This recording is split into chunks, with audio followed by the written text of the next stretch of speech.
मित्रांनो, आज होळी प्रज्वलित करण्यापूर्वी आपल्या स्वतःमधील अहंकार, बऱ्याच जणांना इतरांचा आनंद बघितला की पोटात दुखतं, ती स्वतःमध्ये असलेली ईर्ष्या, इतरांच्या बद्दल स्वतःच्या मनात असलेला द्वेष आणि स्वतःच्या मनातील अहंकार, ह्या सगळ्या गोष्टी होळीमध्ये अर्पण करा आणि मग त्या सगळ्यांचं दहन करून सगळ्यांना हॅपी होळी म्हणा।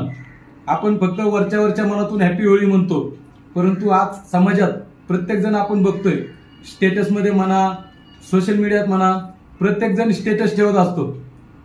प्रगती ह्याच्यासाठी करायची, भावकीला जळवायसाठी, प्रगती ह्याच्यासाठी करायची, गावकीला जळवायसाठी, प्रगती करायची का तर नातेगोत्यांमधल्यांना जळवायचंय। अहो, प्रगती करा, सगळ्यांना आनंद वाटेल, परंतु याला जळवणं त्याला जळवणं ह्याच्यासाठी प्रगती करू नका मित्रांनो। प्रगती करत असताना आपले मित्र जास्तीत जास्त वाढले पाहिजेत, दुश्मन नाही।